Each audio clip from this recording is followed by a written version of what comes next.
Hello, everybody. Hey, hey, hey. May the 4th be with you. I got to show you my shirt. I am a Star Wars fan, so happy Star Wars Day. May the 4th be with you. So I want to talk about this kind of issue that has come to my attention.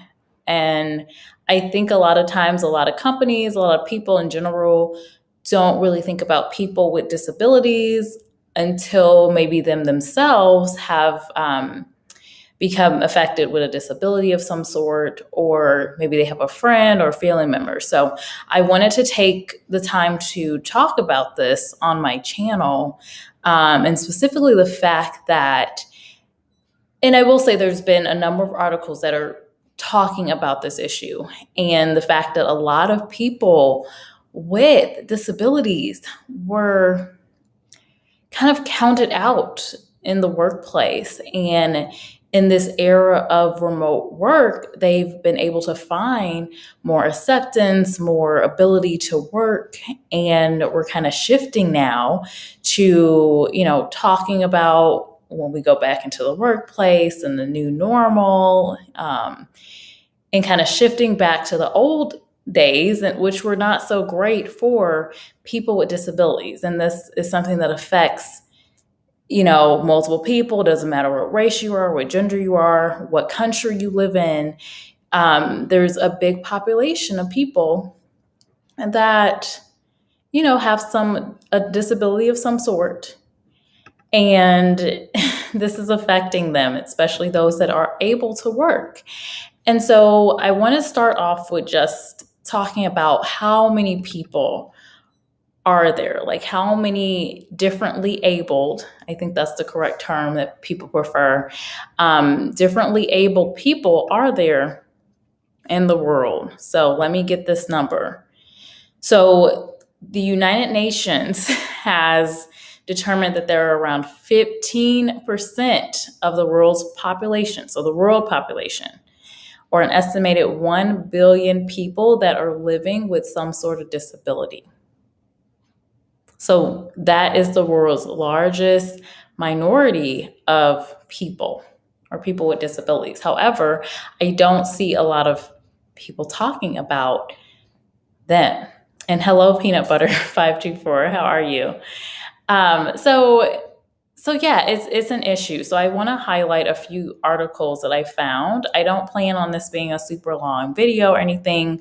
Just want to highlight it and bring it to more people's attention, I guess, because even working in diversity and inclusion myself for a couple of years and working in the human resources space, it's, there really hasn't been much of a solution to really help people with disabilities.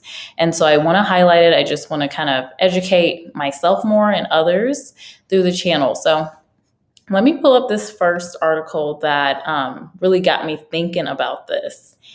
And it is from today. Let me see if I can share this. And Peanut Butter, since you're just coming in, may the force be with you, or may the 4th be with you. Yes, I am a Star Wars fan. Okay, so I think this one is it. So let me see if I can share it. There is no video, so I don't have to worry about the sound, luckily. Okay, so it's there. So a lot of things are going on with this website. Let me see if I can move some things around. Put myself at the bottom of the visual, maybe. I don't know, maybe I like this one a little bit better. We'll see about this. Okay. Let's see. That's kind of making me a little dizzy. I don't know about that. Let me go down. So the title of this says, "Normal didn't work for us. People with disabilities worry about loss of virtual options." Okay. So I want to highlight a couple of scenarios from this piece because today they talked to a couple different people. This article is written by Carrie Breen, and it was just posted last month, April 22nd. So they're talking about one case. So Irene Grice Schwartzman spent years fighting for academic accommodations at their Maryland college with little success. But the virus pandemic changed everything. In-person classes became virtual with closed captioning features, making it possible for them to follow what was going on in the class. So, big thing there, it's surprising that that was not an option before. That's been a game changer, this person said. They're 23 years old. And they said they now actually have the ability to understand material that they couldn't get before. So, but the thing is, we're shifting to the new normal. So this is what they highlight. Like, what does that mean for people that are differently abled? So they're saying that this person in particular and other people with disabilities are worried that accommodations that became standard in 2020 will not be available to them. Remote classes and work have opened doors for many, and virtual activities and gatherings expanded social bubbles even as many stayed home. Let me just double check and see if people can see this. So that's kind of eye-opening. And again, there's 1 billion people in the world that have some type of disability, 15% of the world's population. And they're worried right now about what this transition back and away from remote work is going to mean for them. So they have a couple of different people. I think there were 3 people. So we just talked about Schwartzman. So they said there's a big push to be completely in person, right? So they're going back to being in person. I know it's happening for a lot of schools, they said. So the person has several chronic physical disabilities and psychological conditions. A lot of people that are lower risk are very eager to get back to some normal that they have in their mind, and that normal didn't work for us. So saying people with disabilities, the normal did not work for them. So they actually were better off during the pandemic because it gave them more options. So let me take a look at the chat real quick before I move on. Hey Eric, welcome in. I'm doing well. How are you? Hopefully good. Hey DOD, you're a Star Trek fan? So I haven't gotten into Star Trek. I have seen some of the movies, but my brother actually was the one that got me into Star Wars. I don't think I would have been a Star Wars girl, but he like got me hooked on it when I was really young. So like, I shouldn't say really young. I think I was in high school. So I was in high school, and he was like pushing me to watch Star Wars. And I was like, no, I'm not going to be into that. I don't like it. And I finally, watched, and I was like hooked ever since. So yeah, I'm a Star Wars girl, but I appreciate Star Trek as well. Hey Eric, give me a thumbs up. Thank you. Appreciate it. Okay. So kind of going back to these stories here. So I thought this was interesting. They had this section that said experts on social distancing. So they talked about one case. So one of the disability advocates who has a chronic illness herself said that many people with disabilities dealing with isolation and health-related stressors is not new to them. And in quote, she says, a lot of disabled people were kind of experts on social distancing before, she says. That really was a term that we were using frequently. A lot of us have more difficulty leaving the home. And so the pandemic gave them a level of social access that they didn't have before. And so if you think about it, all of, everything, all the social stuff was brought to being online. So it didn't matter. So everyone, it's almost like we were more inclusive by not being face to face with each other. We were more inclusive being, at home, at our homes, individually, online with each other, because we then were able to connect these people, this percentage of the population that were not able to before. So I thought that was interesting as well. Um, okay, so I think there was one more person on here. Hold on one second. One second.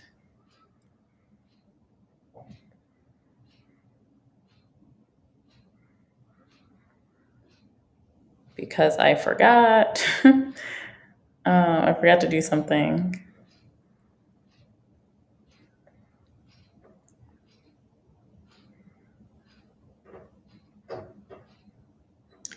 I forgot.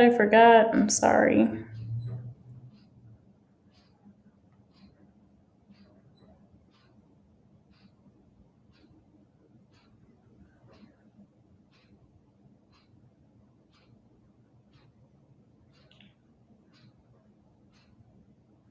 Okay.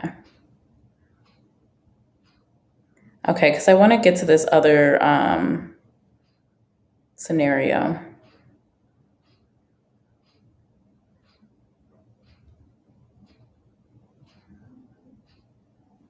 Okay. Let me just check your comment.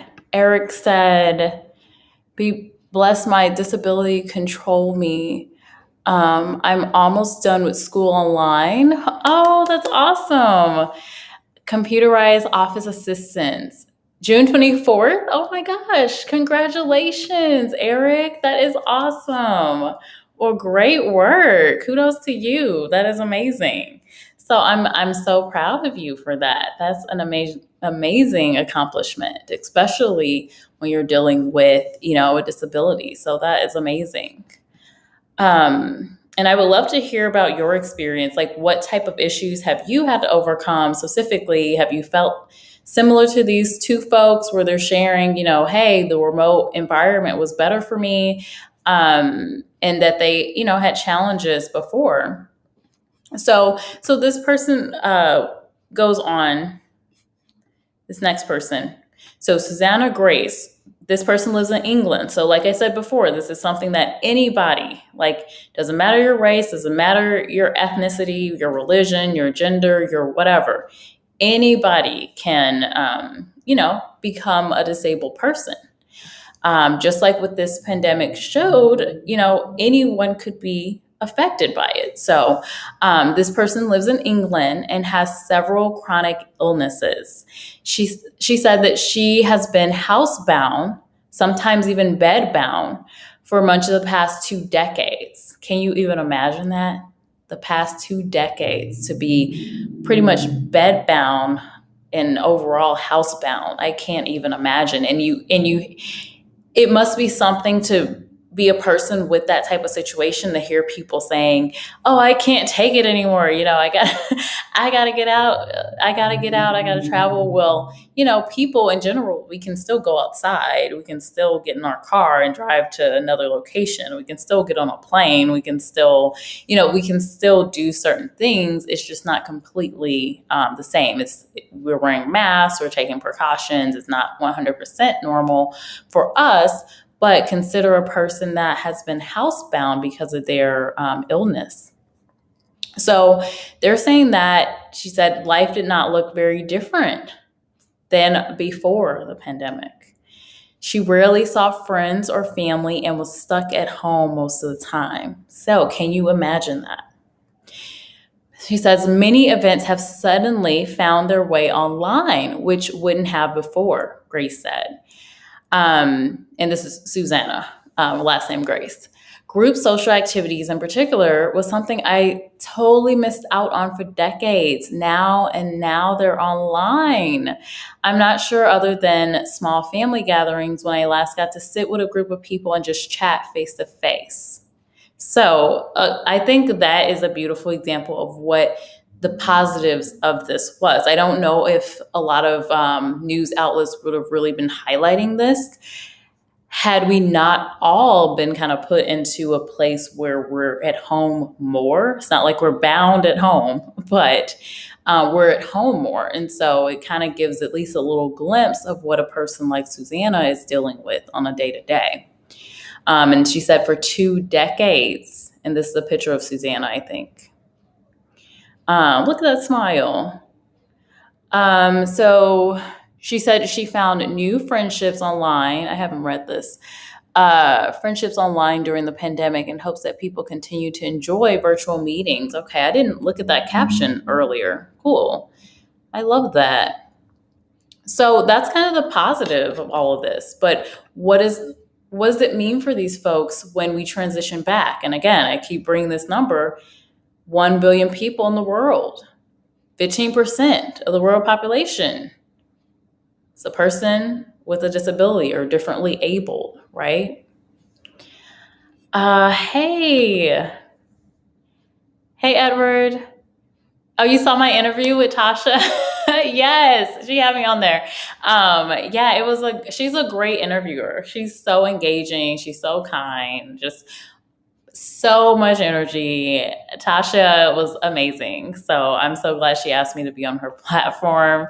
I saw that there was a good number of views. When I looked, there was like maybe 400 people that had taken a look at the video. So I'm sure a big portion of that was the other lady that interviewed after me, because I think she has like, I don't know, 30,000 subscribers or something, but it's still pretty cool. Hey. So Eric says, my teacher believed in me. I read words backwards. Okay. I'm not that good spelling words. I'm born with scoliosis in my back, and they were large heart. I cannot hold a lot of food. I do get sick in the spring and summer. I get lightheaded. Oh my goodness. That is amazing. Like, you really can, Eric, be a testament to someone else that's dealing with really anything, because you can tell this story and really help other people, because it's like, well, if you can get through that and graduate, computers, and a space where a lot of people say like they're not smart enough to do it. And you guys know I talk big about IT. I'm always preaching about getting to IT. The robots are taking our jobs. So, I mean, whether you believe me about that or not, IT is a great field, and there's plenty of people that say like, oh, it's not for me. There's plenty of women and girls that say, they're not smart enough to do it. And that is amazing that you could motivate people and even share your story. That is amazing, Eric. So thank you for sharing that with me in the chat here.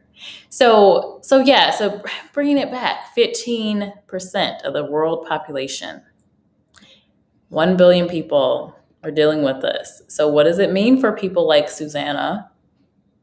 She lives in England, and she has these chronic illnesses. So she's been really happy and enjoying these virtual options. Are these virtual options going to go away? I definitely hope not. I think there will still be a lot of virtual options, probably not as many, of course, because that's not really the moneymaker. But I think if we do see the shift with companies doing more hybrid approaches with their work environments, I think that will be a good balance for people with disabilities. But when I think about the social engagement, because we saw things like city tours and museum tours and virtual just chats happening and parties happening online. And I think that's really important as well, the social aspect for people like Susanna. So there was a video. I don't know if I'm going to watch that. I think I'm going to play it. So this is the other thing. So the title is People See Major Changes in School and Work Environments. So Schwartzman, which we read about earlier, said that it has been very difficult. So she works at a school. It's been very difficult to get concrete answers about what the 2021 to 2022 school year will look like for them. And remember earlier she said there was a lot of talk about getting back to, the new normal, getting more closer to 100% of people being in office, right? So what does it mean for her? And so she doesn't even have a concrete answer yet. So, and again, this was posted on April 22nd this year. So in earlier education, they had difficulty getting accommodations, leading them to dropping out of high school and later acquiring their GED certificate. This exact situation of losing accommodation is all too familiar for me and kind of traumatic. So she said she's currently attending the University of Maryland, Baltimore County. when they reached out to the University of Maryland to figure out what they're doing for the upcoming year. And it doesn't seem like they really have an answer, right? And so it's really sad to kind of see that, when you think about resources for people with disabilities, or just how we can get more access for people with disabilities is tough, right? And there's so many types of disabilities. Like, it could be more psychological, it could be physical, right? It could even be technically, I guess, psychological and emotional. Like, if you think about bipolar disorder, that's a disability, to hearing, and can you see, can you walk, things like that. So it's interesting. It will be interesting to really see what happens here, but they have so many of these cases. So this is Sarah. So this is the one we talked about earlier. So she's hoping that there will be flexibility from work from home even after the pandemic ends. So we'll see what happens with that. So I do want to check the comments. Edward says, do you think some of the larger companies will be retaining the work from home concept? I do. I think, so here's the thing. I don't think that, sorry, I'm adjusting. I don't think that all companies will be 100% remote. There are the companies that I mentioned, like places like Dropbox and GitHub, that have talked about, like, hey, we're 100% remote. There's even a weed company that I'm going to be talking about on the channel soon that is 100% remote. And if you like to, I don't personally, but if you like to, it could be a good place to work. So I'll send a video soon. But there are specific companies that are saying, yeah, 100% remote work. Well, some of the companies like Facebook and Tesla and Amazon and Apple, I made a video about Apple's new office building. They're building offices. So it's not like they are planning on everyone working 100% remote. They are really envisioning more of a hybrid approach. And some companies are saying, like, hey, we want to get back to 100%. Everyone is in this office. So I think you will definitely see a mix. But here's the thing, is the job market is becoming more competitive again. So I think it will, like, when you have this type of market, and let me hide this for a second. So when you have this type of market where it really is tough to find talent, and you kind of put that power in the hands of the job seeker, right? It's just the supply and demand. If there's less supply of the talent, they have that power. That's why prices go up when there's less supply and high demand. So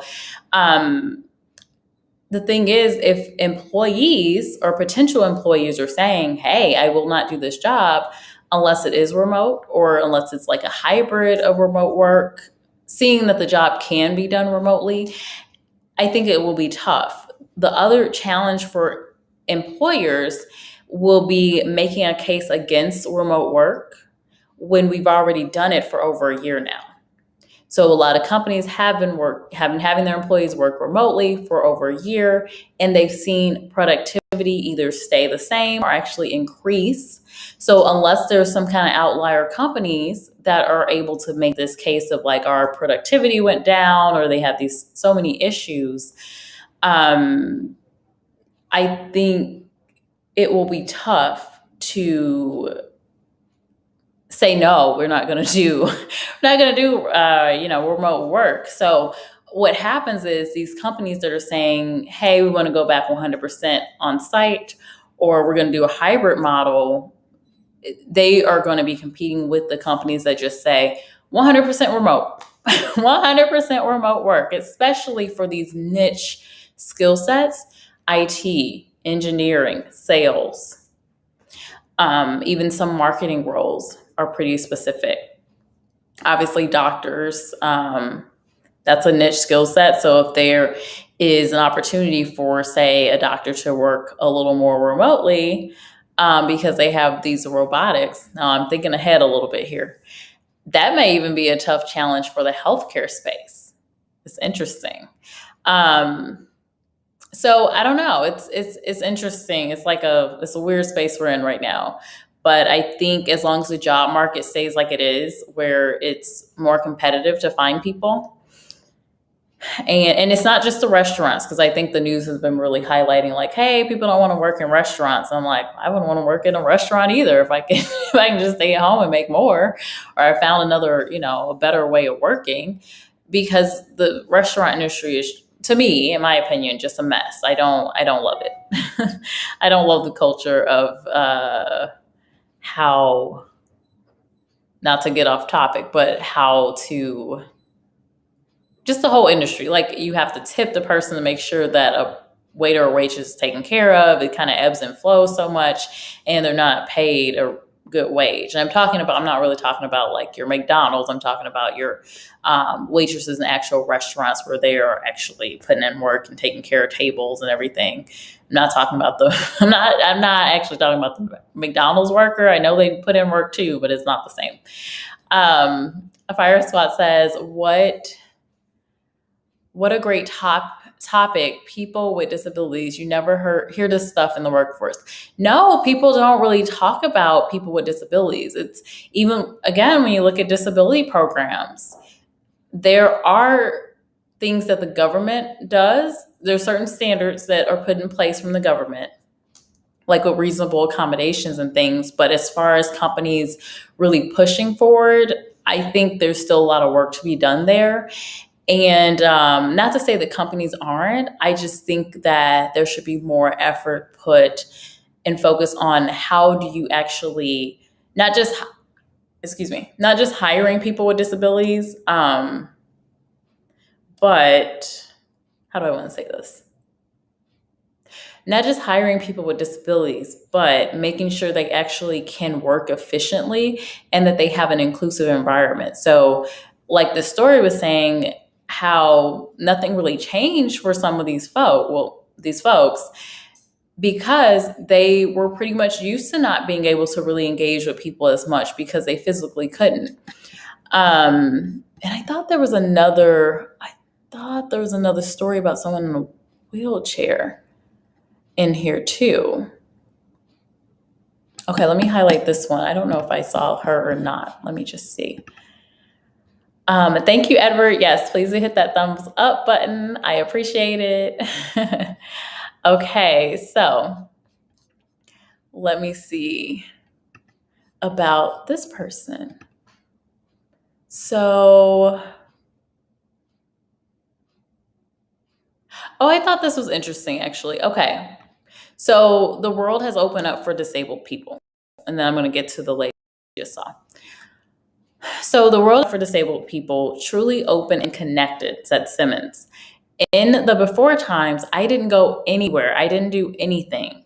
I would want to go to dinner parties and even educational events and concerts and art exhibits. And then the pandemic hit and people had to figure it out. And overnight, exhibits were offered virtually. So I hadn't even read this section, but I was looking at some of these exhibits. That's why I was talking about the travel and like the museums and stuff, because I come from New York and I was like, well, I miss going to museums. Like, can I do it online? And they had these options. So it's interesting that she points that out. And people were live streaming concerts. That's true. I'm like, wait, this whole time, this is what you guys could have been doing, right? And again, I say like, now I will say there is some effort into producing things online. And I don't think most companies will do the extra effort just for the pure fact of being inclusive. That's the whole issue we've had for a long time with diversity and inclusion programs and diversity and inclusion trainings and diversity and inclusion seminars and conferences and everything else. Like, you can shove people, diversity and inclusion all you want, but until there's a reason to do it, for them either personally or money wise, until you get leadership involved and they're saying, oh, there's money in this, a lot of times it's not going to happen, because at the basic level of a company, it's all nice to say, goodwill is the right thing to do. I actually had a CEO, the CEO of Build-A-Bear. I was at this conference and I asked, how do you get leaders to actually be involved in, um, actually lead D&I efforts? And she said, well, it's the right thing to do. And I'm just like, so you mean to tell me that I'm going to go to the CEO? And at the time, I was directly working with a CEO of a company on D&I, and it's like, luckily, the CEO was more engaged. But I was really thinking about, before I talked to this man, like, I don't know what he's going to think, and I'm thinking in my head, like, okay, yeah, because I'm going to tell the CEO, yeah, we need to spend this money so that we can find people, of diverse backgrounds. We need to be able to find Black people and Hispanic and Asian people within this niche, because in the space I was in, you didn't see those backgrounds. Just because it's the right thing to do. Like, that's what I'm supposed to tell him, and he's supposed to tell his C-suite and his chairman of the board and everything else. Like, it's just the right thing to do. So not quite. There has to be something more to it. So I do feel like that is, an important aspect. So oh, I'm getting a call. Sorry, guys. Let me see if I can.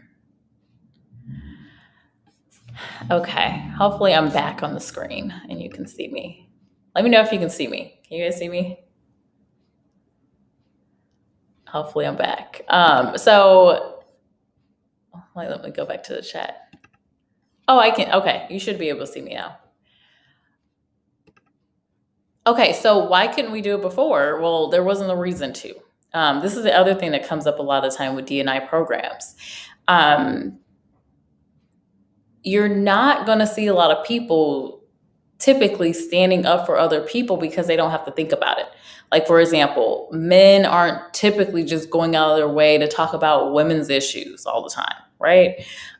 We don't see every white person just going out of their way all the time. Now, thinking about when it's not the thing to do, just going out of their way to be like, D&I, we need to do this for Black people. I think we are seeing more of it now, but generally, like, just thinking over the past 5 years, 10 years, we don't generally see that.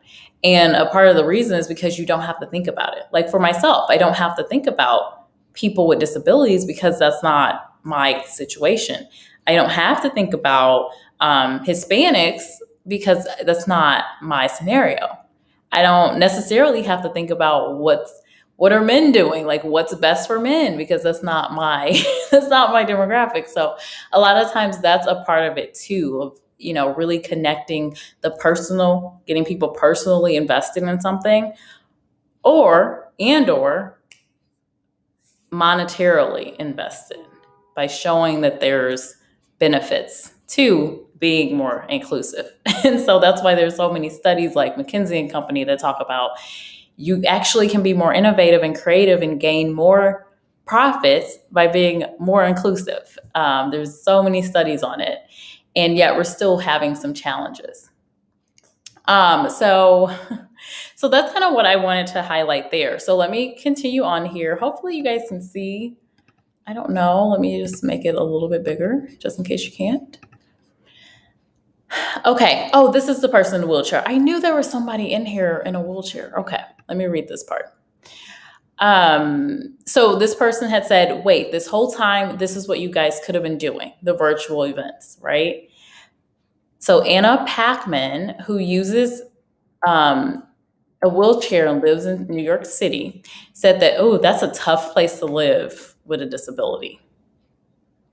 I mean, let's just point out the fact that when you think about New York, especially like Manhattan, just general buildings, not a new development, they're all walk-ups. They're brownstones, walk-ups. Like, I can't even imagine. There's no automatic door opening. Like, to be in a wheelchair and live in New York, how in the world could you, I mean, even just at home, but navigating the city? Have you seen those sidewalks? Like, even the sidewalk, like, there's just not a ton of space, for one. But the accessibility, I just can't even, let alone going to a workspace. That is beyond me. I just had to pause there because I'm just like, oh my gosh, I can't even imagine. I'm trying to put myself, mentally like thinking about, oh my gosh, what would you do in that scenario, especially in a city like New York City. Okay, so she said that while she didn't go beyond her apartment's building's hallway for more than 2 months at the start of the pandemic, things have opened up for her. She's participating in the Easter Seals. Oh, I've worked with them before. They're great. They have different chapters throughout the United States. Easter Stills Disability Film Challenge. Oh, cool. An annual filmmaking event, and has worked with collaborators to create an entire short film at home. Now that is awesome. That's awesome. So that's Anna at the bottom of the screen there. And then it looks like there's some other folks. I can't see their names. I don't know if they're all a part of it, but I'm assuming they all might either be a part of Easter Stills or they're part of this program. So Anna Packman directs a scene from her film Social Fitness over Zoom. Okay, I'm gonna have to check that out later if I can find it. So it was so much easier to make a film completely from home and work with collaborators over Zoom versus going out into the field where a lot of locations are not accessible, said Packman. Shooting a film for a whole day can be difficult because you have to find an accessible bathroom. Oh my goodness. Keep in mind that other types of accommodation you may need, the fact that we're all alone, or all at home, I said all alone. The fact that we're all at home meant that I was able to work with some incredible people I wouldn't be able to otherwise. Oh my gosh. Like, can you guys imagine being in a wheelchair in New York City and working, like being a film producer? I can't even imagine I can't even imagine it if I didn't have a job. Like, let's say I had an elite life. I was just, I don't know, made it big doing something, made my millions off of Ethereum tokens. And no, I think even just functioning in general, let alone work, would be really difficult. Let me check in on people in here, see what you guys are talking about. Hey, T Jones. Welcome in. How are you doing? I hope you're doing fine and doing better. Hope you are recovering well. Okay, thank you, Ever. I did see your note. I saw it after while I was like, I continued talking. I'm like, I hope people can see me. Hey, King of Kill. I didn't see you come in, but welcome. And have you gotten through the movie Them yet? I'm really curious. Since you were the one that asked for that whole movie breakdown, I can't wait for you to watch the full thing and let me know what you think. Because I have other thoughts. I didn't break down everybody, but yeah. Okay, getting back to the video. So, she was saying shooting a film for a whole day can be difficult because you have to find an accessible bathroom. And I have thought about that for a long time, just like going out an office. And I talked to a lady that I used to work with, and we were talking about people with disabilities and like the office space that we were in and how would they navigate. And I was like, well, I guess the only option they would have is to ask somebody to open the door for them or something. And she was like, can you imagine asking someone to help you get to the bathroom every, I don't know, 3 or 4 times a day at work? And yeah, it made me think about it. I was like, that sounds terrible. And so, why would you want to put yourself through that? It seems like the best option is to be working remotely, unless the place is fully accessible and you can easily navigate. Like, workplaces are made to be very inclusive, but that takes money to rebuild these places, especially again in a place like New York City. I'm just like, that's not gonna happen unless it is a new development, and the people building that development are really imagining the space for a person with disabilities. And you'd have to connect with a person with disabilities to really understand how to navigate the office space. And there's so many different types of disabilities. So you have to make sure it's accommodating for multiple disabilities. So it's interesting. That's definitely tough. So yeah, and they're saying, keep in mind the other types of accommodation you may need. The fact that we're all at home meant that I was able to work with some incredible people. I wouldn't be able to otherwise. Oh my gosh, that is amazing. I love that. So Blahovec, and I can't remember her first name, said that she has taken Zoom cooking classes and has been able to expand her political and advocacy work. That's cool. Being able to participate in things and not end up feeling sick afterwards or really exhausted in pain is really amazing for people with disabilities who often don't get to participate in these opportunities. Yeah, that is something else. Then we have this beautiful lady right here. I love that lipstick on her. I don't think I would ever wear like a plum color, but that's tempting because it's really pretty. Tiara Simmons said that she has been able to do more advocacy work. Okay, this is the one that's saying in social activities during the pandemic. So I wonder if they talked about her. I think I stopped at the person in the wheelchair. So I've sat on 3 or 4 panels since the pandemic hit, and I'm like, wow, this is really nice. I can actually do more with my advocacy and activism. So it's something that just kind of got into my head just now is I actually had been taking ASL classes, so ASL, because I'm really bad at it now. I have been taking ASL classes. I've just kind of started back to trying to refresh my memory with some of this. And my teacher actually told me that even in the deaf and hard of hearing community, there was racism. And I'm just like, what? I'm just like, what? It's not even funny, but it's just like, really? Now, that's focusing in America, right? And also with ASL, it was very just like any other language, there were different, I guess, dialects, you could say, in different parts of the country.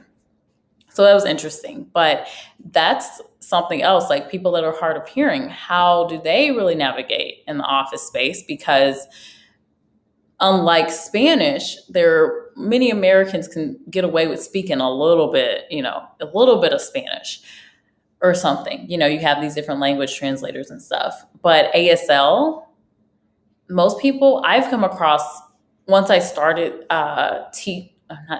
learning ASL or American Sign Language, I had come across 3 people, not trying, that were hard of hearing. So one was actually someone's family member in the community. We had this community event when I was back home, and this his face lit up when he found out I was able to communicate in ASL. And so we were able to talk, and his family was like, I made his day. But then I also came across a mother and I think it was a daughter, and they were trying to buy items from a store, and this person could not help them. They didn't know what they were talking about or anything. So it's very interesting, to think about if you were in a world where you literally couldn't communicate with most people. So that's another one to think about. So I want to close out with this section. I think this is the end. So they're dreading seeing things fall apart. So they've been able to enjoy a lot of these things, these social activities, these educational activities, the opportunities to actually do some great work, like in the case of the film production. All sources interviewed for this story expressed concern that the end of the pandemic would mean the end of the online activities, virtual experience, and increased socialization that they have been able to take advantage of in the past year. Simmons noticed, and again, I want to highlight, we're seeing people in the United States, we're seeing someone in the UK, and I thought there was someone even highlighted in Ireland in this study.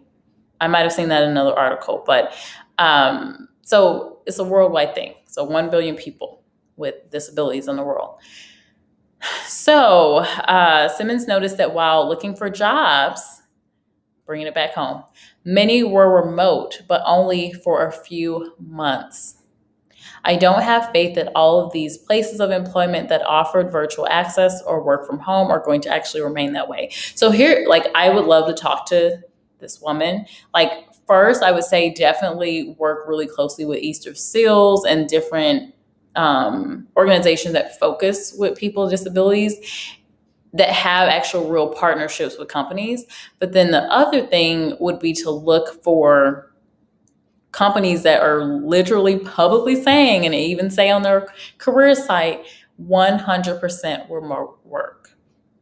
Those would be the only company. Like if I was in her shoes, I would only spend my time looking for and applying to jobs that literally say 100%, like this is a remote first workplace or environment. So there's a lot of language that you can find. And I would use a lot of synonyms. I would say telework, remote work, work from home, online jobs, whatever synonyms I needed to use to search for jobs, I would use it.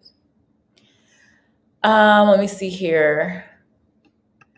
Edward said, I can imagine a lot of the buildings, apartments don't have elevators. In New York, oh my gosh, forget about it. Forget about it. Yeah, they don't. They don't. Like now, if you get in a new building, yes, you can. Like I lucked out. So my first place in New York, it was a walk up. I was on the fourth floor. Um, I walked up.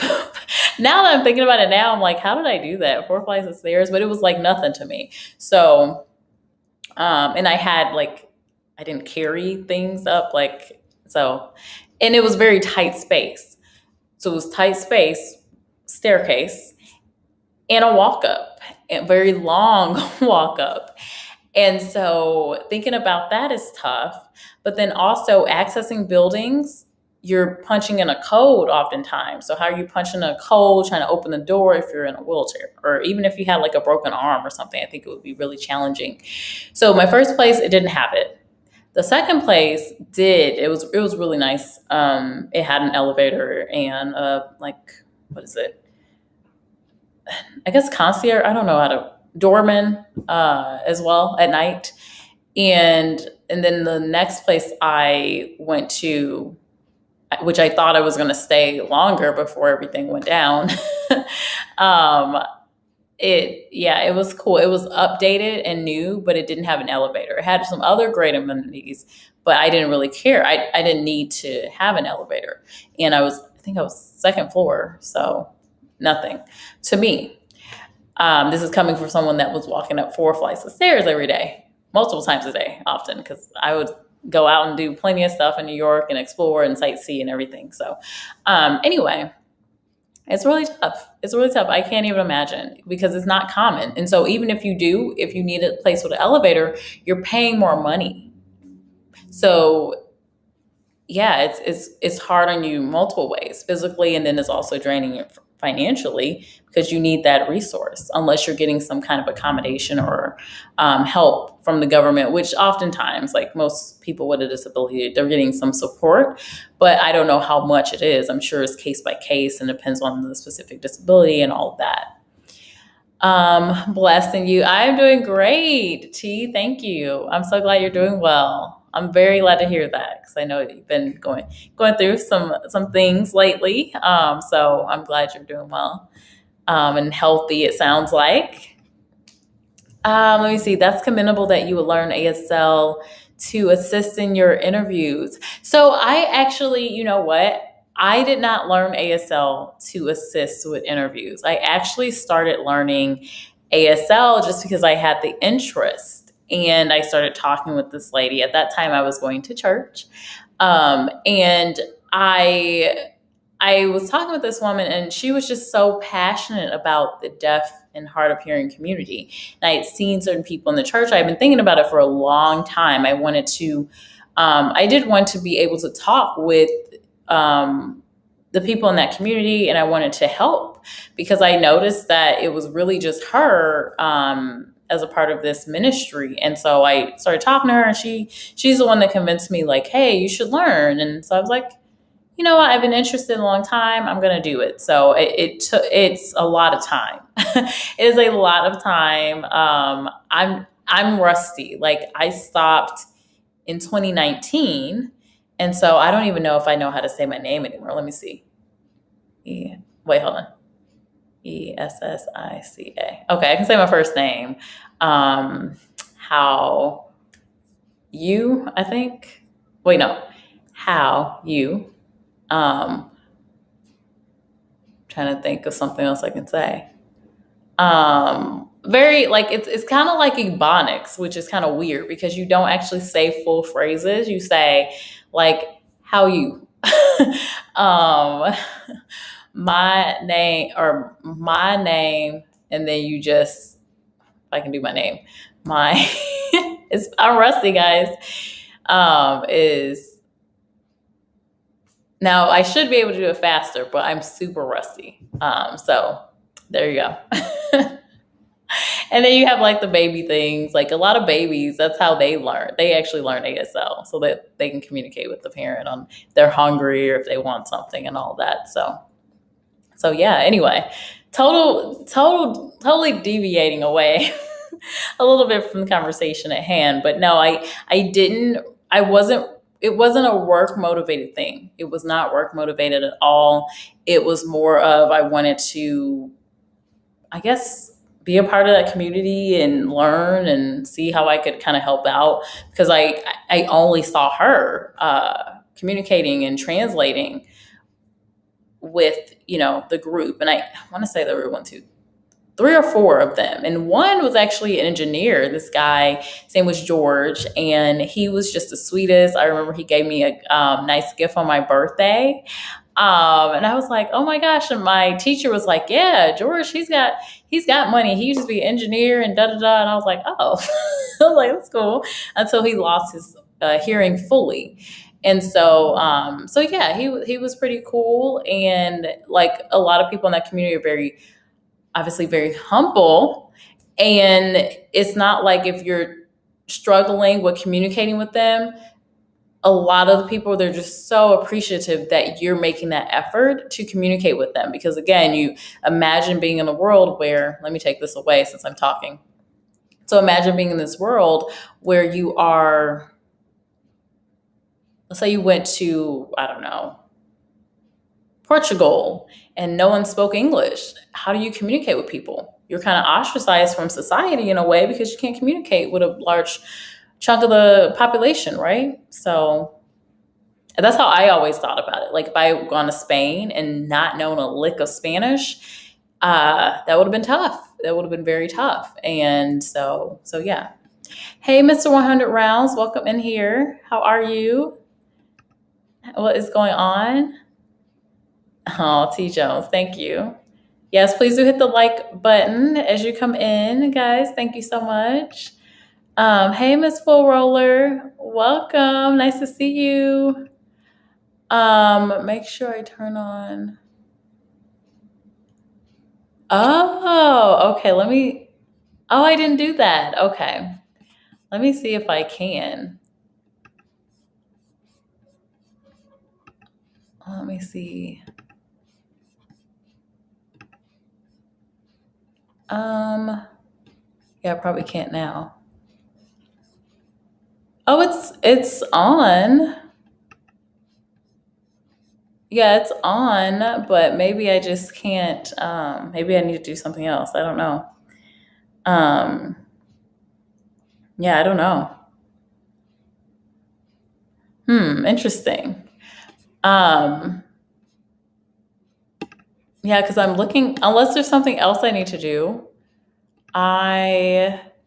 So on my channel, it just shows visibility and then monetization, and then I just click on. I don't know. This is all new, so I don't know. Oh, I didn't know. Yeah, it just shows me the options for like ads and non-skippable non-skippable video ads. So I don't know. I don't know if super chat, like I think I still have to learn how to do that. I don't know how to do it yet. I just found out today. Oh, okay, I have to enable it in the back office. Okay, interesting. Um, oh, gotcha. Okay, Miss Forola, I'm gonna have to get a tutorial probably from you if I can't figure it out. I know there's some videos. I saw the notification, guys. The notification came through at like early this morning, and I was just like, okay, that's cool. And so I haven't had a lot of time to say, like, figure everything out. So yeah, super chat. I'm gonna have to figure out super chats. Definitely. Thank you, Miss Full Roller. And thank you, T. Thank you. I appreciate it. Okay, the ads are on. Okay, so it's something different I have to do. Interesting. Interesting. Yeah, I don't know. So every time I go on a live, I have to do something specific for that, it sounds like. Um, Let me take a look. Yeah, I don't know. I don't see anything. I see. Oh, wait. No. Yeah, I don't know. I have no idea. I just see. Yeah, I only see the options for. Uh, yeah, I only see the options for the ads. I don't see anything else. So I don't know. Maybe my channel has to hit a certain threshold for that. I have no idea. And I didn't know I had music playing in the background. I was running someone's. I was listening to someone's music video for them. So anyway, okay, cool. I will connect with you for sure after this live. So I didn't plan on being on here too long, but overall, I just wanted to kind of highlight some of this stuff because I want to talk about this more on the channel. I do want to bring up this article as well. So we looked at the one from today. So let me share this other one really quickly because I thought the title, I may not even read through it. I may just hit you with the title because that is tough to see. Big old Ibotta ad. I know why that's there. I know exactly why that Ibotta ad is there. Let me click out of it. Okay. So this is the title of this by the Journal. It's an article by the Journal.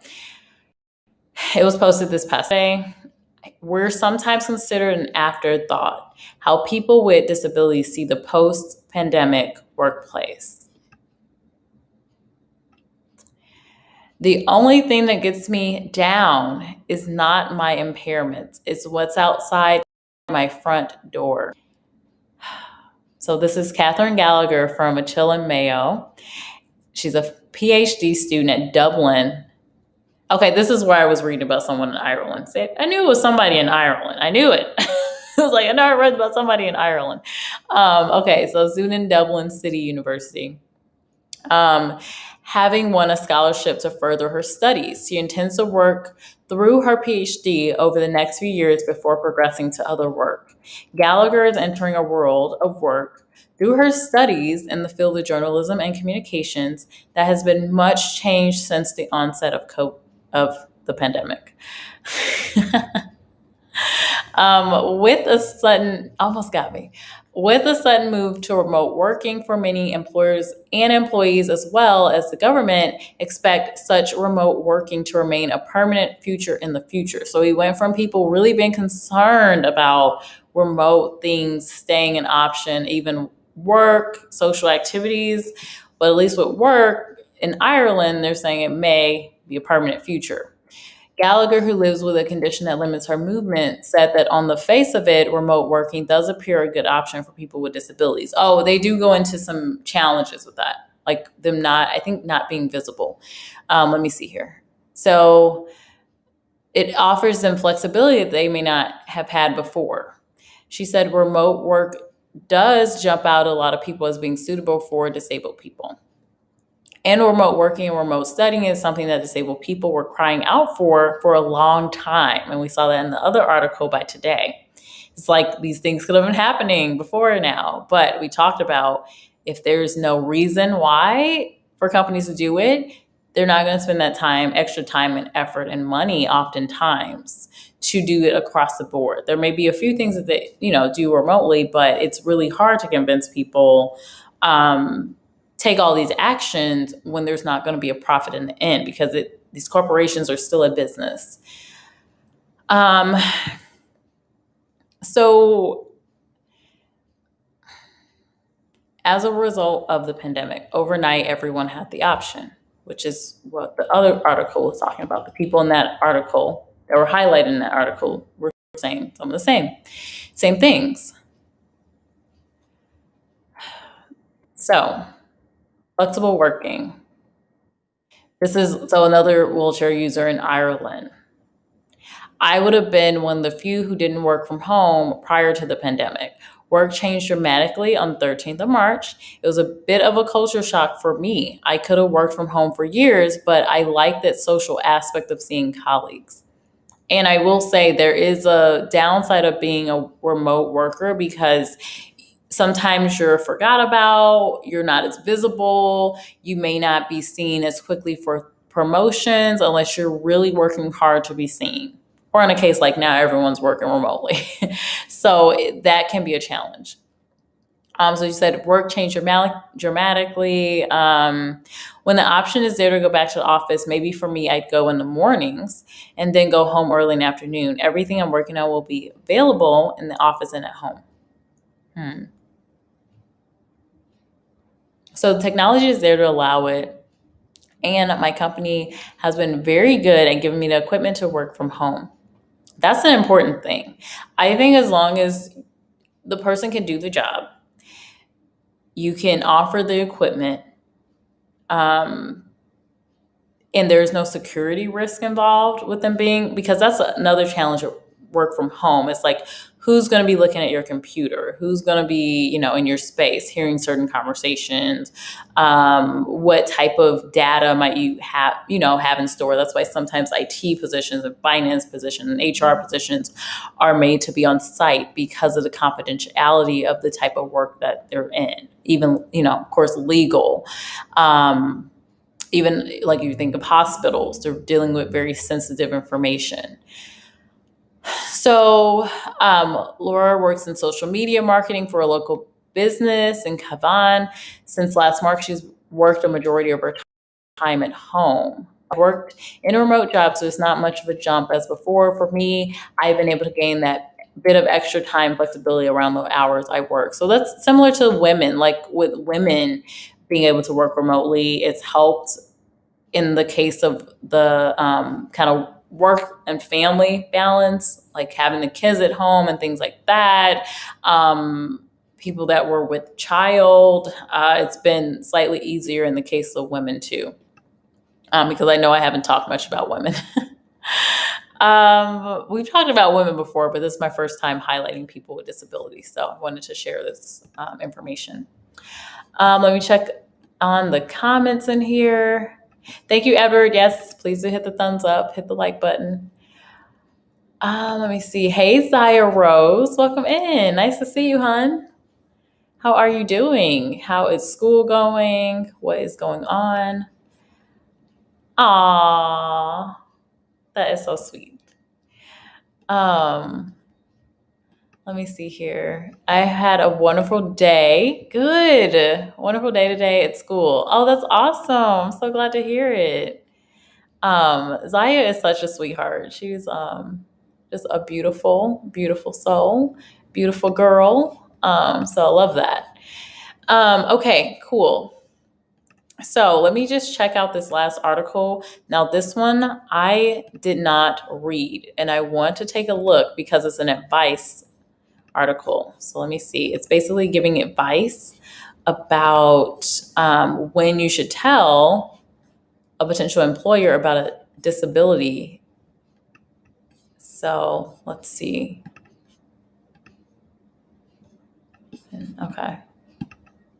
Okay, good. Okay. Hopefully you can see. Well, let me make this a little bit bigger. I don't know why I keep I ate healthy today, guys. Why? Okay. Let me just make it a little bit bigger. Let's see if that, oh, there we go. Okay, perfect. Wait. Eh.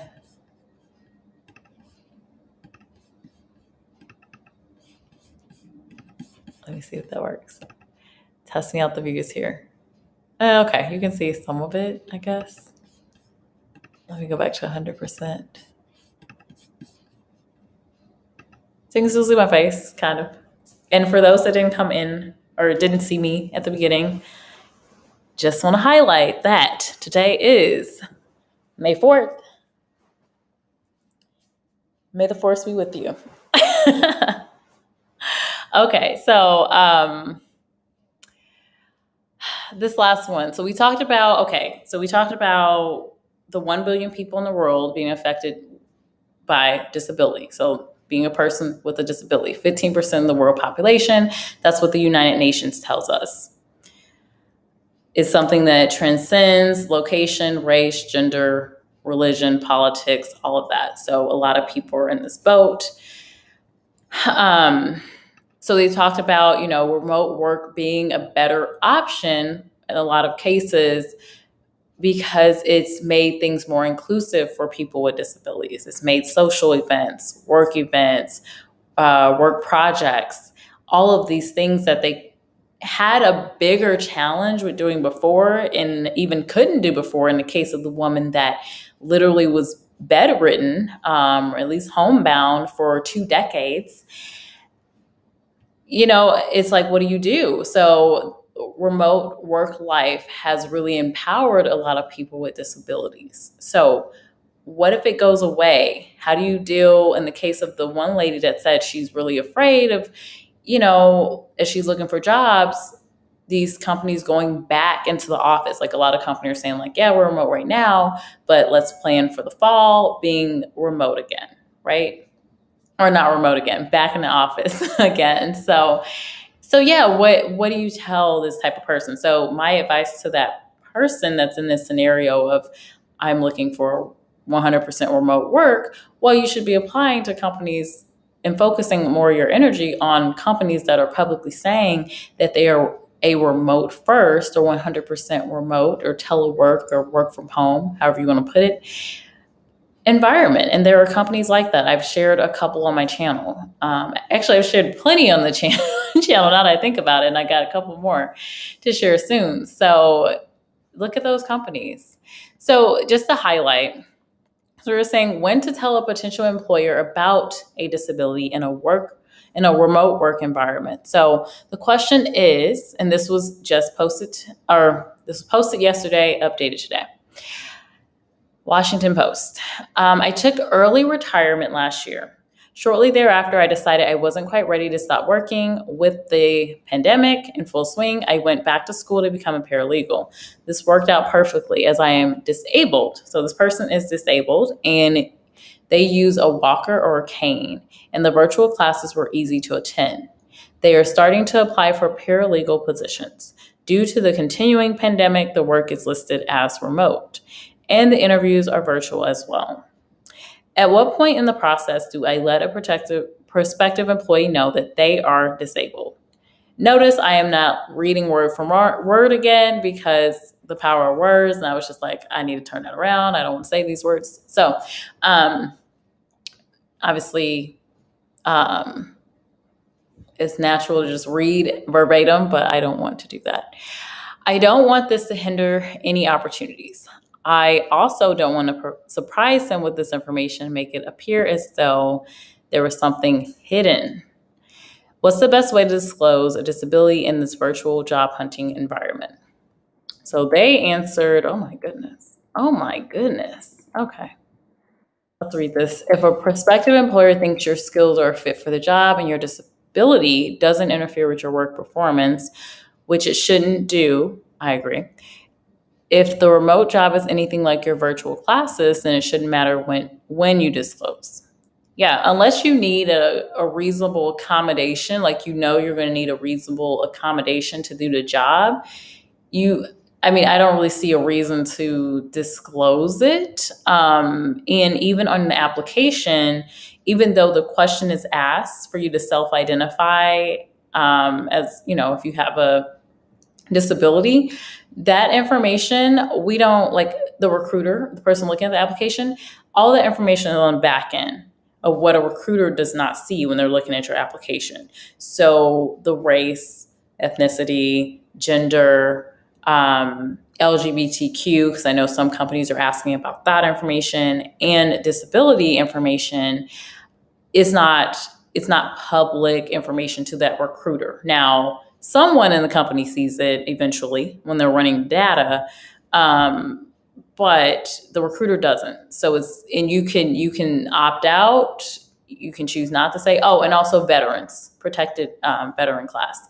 So you can opt out as well. So it's not like you have to say something if you know that the role does not, you know, need you to be on site, or you don't need any additional resources. You can, as long as the job is remote and you can do the job remote, you're good. It could be helpful to provide that data, like on the self-identify, just for the company to help them see the numbers, right? Because if 100 out of 300 people, I'm throwing out random numbers, I don't think this is realistic, but 100 out of 300 people applied to a certain job and they were people with disabilities, well, that number, the data, would be a highlight that the company needs to be more inclusive, specifically for people with disabilities, quick if they want to fill this job with some of these quality candidates. So just my thought there. Okay, back to reading. So it shouldn't matter when you disclose. Not to mention that the Americans with Disabilities Act prohibits most employers from discriminating against candidates solely on the basics of disability. The reason why they say most employers is because it's like the threshold. Like you have to have so many employees. So like the small mom and pop aren't held accountable for that. They're not like reporting to the government on specific practices and things. So that's why a lot of the small family businesses, you hear about these little scandals and weird things that happen because they don't have to report just because of how small the company is.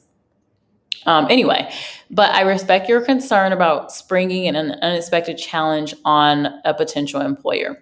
Instead of thinking it as disclosing anything, approach it in the spirit of performing due diligence on whether this job and this workplace are a good fit for you because you're confident you'd be a great hire. During the interview or while you're considering an offer, ask, does the employer intend for the job to remain remote once the pandemic exposure is no longer a concern? I would say definitely during that interview. Don't wait until the offer. Like you want to know that before the offer. At least ask. Like it's not like you have to disclose all your details, but you can definitely ask. That's a common question most people are asking. What are the plans, after the pandemic is over? How long will, is this role remote 100% of the time? And I've gotten that question so many times. So feel comfortable asking that question. Let me see, where am I at here? Is remaining remote an option? Yeah, suitable question. Anybody is like, it's not like you're going to ask that question and they're going to go, oh, this person might have a disability. They're not going to, like, everyone's asking. Pretty much everyone. So is remaining remote an option? That's a great question to ask. And anyone should be asking that just so you're aware of what they're going to do, like moving forward, just so you kind of know what your first couple of months are going to look like and expectations and things. So if not, then you will need to know how accessible the office is for people who use mobility aids, elevator, chair, or stairs, emergency evacuation plans, for example. As I said before, if any good comes from the pandemic, it will be the confirmation of just how many office jobs can be performed. Okay, yada yada. Great. So yeah, that's my thoughts about that. Let me look at the comments here. I'll take this away. And I'm back. Okay, let's see. Hi, Deontay Howard. Welcome in.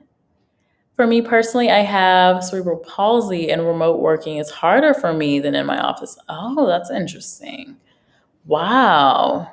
So what do you do? Like, what have you been doing during the pandemic since things have been remote? Like, have you been able to go back into the office then in your case, or have you just not been able to work, or have you been working remotely and it's just been more challenging? That's interesting. I appreciate your comment because I didn't, like, just kind of general looking at these articles, you would be like, oh, well, we need to all be remote. So it's nice to see, like, an example of, okay, it's better for me to be in the office, and working remote is harder. So I guess, I think just more companies need to continue having these conversations, understanding directly from people with disabilities what their needs are. And I also think that um, if we've been able to work remotely efficiently for over a year, not saying that every company should be 100% remote. I actually don't agree with that model. I think that there should be a balance. Some people are great in the office, other people are not loving being in the office all the time. So just having that balance, because that's tough to say for folks. There are some folks that are like for example, Deontay, or just people without disabilities that are like, I do better around people. I want to be in an office. I want to have my workplace. I want to have the separation of work and home. And I totally get that. Other people, like this is partially me, I like the idea of getting all dressed up and, putting on my makeup and getting some heels on and all this stuff, and playing dress up in the office. So there are certain things that kind of motivate certain people. So it'll be interesting to see. But again, I do think from my perspective of what I'm seeing, I think it will be at least a hybrid model, at least for 2021. I don't know what's to come for 2022, but I think if we keep seeing, like if 2021 and 2022, 2023 is still a job seekers market, I think that companies will still approach it as, okay, let's continue to offer remote work options as a means to be competitive, because candidates don't always necessarily want more money, and not every company can just throw more money at every candidate. But remote work is something that, if it's feasible, that can be a competitive perk for someone. So just my thoughts. I appreciate you guys being here with me today, and thank you all for the congratulations on the monetization. I will make a video. I have like 2 videos I need to edit. It's so bad. One is a company's hiring right now, and then the other one is like a job tips video. And I'm just like, I need to edit these videos. But I appreciate everyone being here. I will be making a video about the process, or at least my experience with the approval process. It'll probably be a really quick one. Hopefully I can be able to do that either next week or the following week and get that one out. But yeah, so let me see here. Deontay says, I'm a government employee. I work from home. I do the same work as if I were in the office. Okay. So that actually helps me, Deontay, because I can imagine if you're working with the government,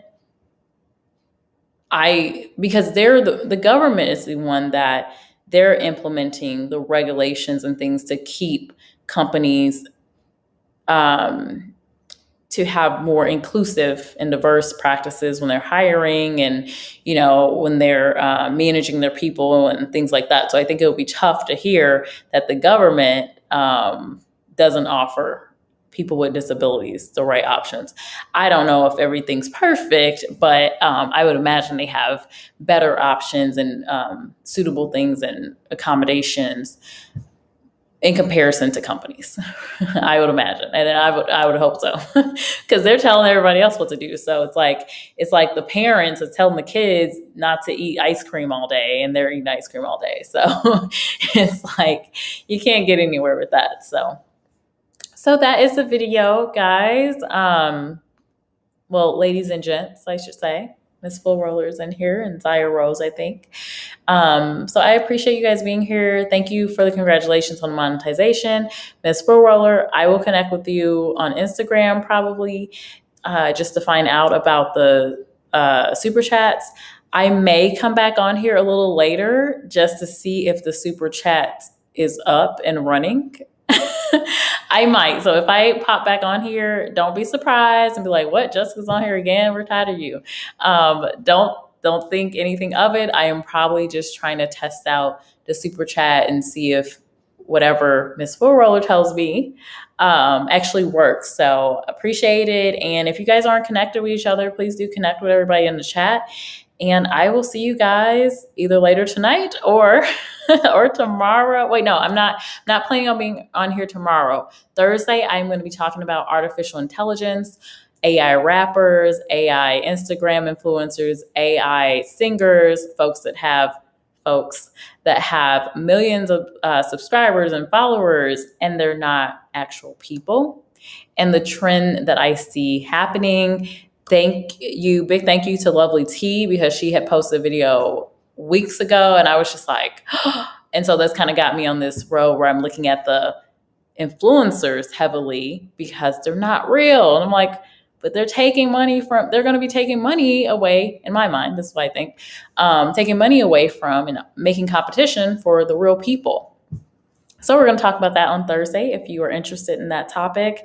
I also did, if anyone's seen the movie Them, or the movie series on Amazon Prime, Them, I did a breakdown of that movie yesterday by request of King of Kill. And I actually enjoyed it because I was able to get everything off my chest.